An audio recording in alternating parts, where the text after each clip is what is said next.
अस्सलाम वालेकुम, कैसे हैं आप सब। उम्मीद है आप सब भी ठीक होंगे, खैरियत से होंगे। आज हम बनाएंगे गुड़ वाले चावल की रेसिपी, जिसको बनाना बहुत इजी है। आप लोग भी इस तरीके से ज़रूर इस रेसिपी को ट्राई कीजिएगा और आपके चावल गुड़ वाले जुड़ेंगे भी नहीं। आपने अक्सर देखा होगा घरों में गुड़ वाले चावल बनाए तो जाते हैं, लेकिन वो जुड़ जाते हैं और खिले खिले नहीं बनते। तो इस रेसिपी में आप सब ने मेरे साथ रहना है, वीडियो को फुल वॉच करना है, एक अच्छा सा लाइक और कमेंट्स भी करना है। अगर चैनल पर नए हैं तो चैनल को भी सब्सक्राइब करना है। यहाँ पर मैंने पक्की बासमती चावल लिए हैं, इसको 1 घंटा पहले भिगो दिया है।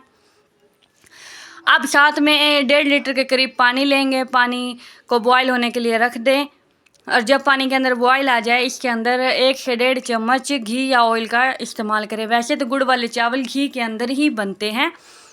और आप चावल को डाल दें। मैंने डाल दिया है चावल को और अच्छे तरीके से थाली को साफ़ कर लें। और आप लोग गुड़ वाले चावल कैसे बनाते हैं तो मुझे कमेंट्स बॉक्स में ज़रूर बताइएगा। अब यहाँ पर मैंने 1.5 कप के करीब, मतलब कि 1.5 बड़े वाला मग है जो, वो मैंने लिया है और पानी शामिल कर दिया है। अब इसके अंदर एक पुराना कोई गुड़, मतलब कि पुराना गुड़ हो वो या नया मिल जाए तो वो शामिल करके और इसको पिघलने के लिए रख दें। और यहाँ पर चावल भी हमारे गल चुके हैं, मतलब कि 2 कनी जब रह जाए इसको नीचे उतार लें। और ये देखें हमारे ना जो चाशनी है या शरबत है जो गुड़ का, वो बिल्कुल तैयार हो चुका है। और आपने इसको थिक नहीं करना, वरना फिर आपके गुड़ वाले चावल खिले खिले नहीं बनेंगे बल्कि जुड़ जाएंगे और थिकनेस नज़र आएगी एक अजीब सी। तो यहाँ पर मैंने घी का इस्तेमाल किया है और नॉर्मली घी जो घरों में इस्तेमाल होता है। और आपने ऑयल का इस्तेमाल नहीं करना, कोशिश कीजिएगा इसको नॉर्मली घी या देसी घी में बनाएं। यहाँ पर मैंने दालचीनी ली है, इलायची ली है और लौंग का इस्तेमाल किया है।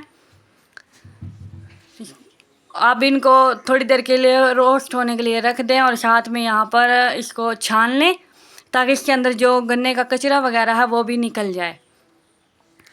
अब देखें ऑयल के अंदर वो अच्छी तरीके से फ्राई हो चुकी हैं। और अब जो सबसे ज़रूरी चीज़ है सौंफ। सौंफ के बगैर तो गुड़ वाले चावल अच्छे नहीं लगते।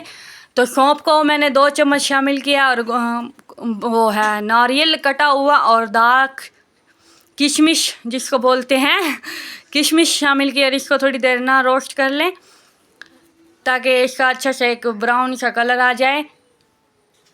अब इसके अंदर आपने वो जो शरबत हमने तैयार किया था वो शामिल करना है।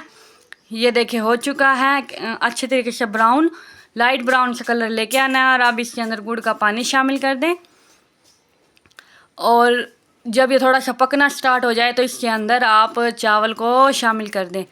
और मैं आपको बताऊंगी इसके अंदर देखिए इतना, मतलब कि पतला पानी, बारीक पतला पानी होना चाहिए शरबत के। चम्मच जब आप हिलाएं तो गुड़ वाले चावल ज़्यादा थिक ना बने। ये देखें आपको नज़र आ रहा है जैसे आम चावलों के अंदर पानी होता है, सेम वैसे ही पानी इसके अंदर जाएगा। और अब इस पर मैं दम लगाने लगी हूँ। हल्का सा पानी था ताकि इसके अंदर जो कनी है, वो हमने जो कच्चे चावल रखे 2 कनी के, वो भी गल जाएँ। और यहाँ पर मैंने अभी कपड़ा सेट किया, दम नहीं लगाया। कभी आप लोग समझेंगे मैंने दम लगाया है। और कपड़ा सेट करने के बाद मैंने ढक्कन को पीछे हटाया और फिर इसके ऊपर घी डाल दिया, जो नॉर्मली मेरे पास मैं इस्तेमाल करती हूँ।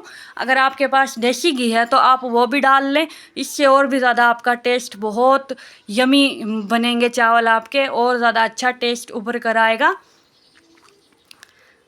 और ये 10 मिनट के बाद हम लोग चावल को जब खोलेंगे तो चावल हमारे बहुत ही मज़ेदार से बिल्कुल तैयार होंगे।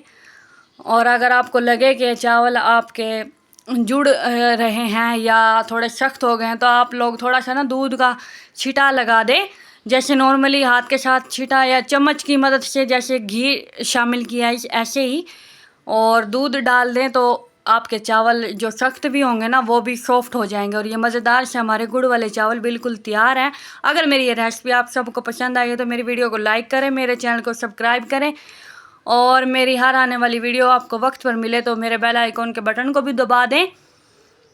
और मुझे इंस्टाग्राम पे, फेसबुक पेज और टिकटॉक अकाउंट पर भी ज़रूर फॉलो करें और मुझे ज़रूर बताइएगा मेरी वीडियो आप सबको कैसी लगी है। अगली वीडियो तक के लिए मुझे इजाज़त दें। अल्लाह हाफिज़।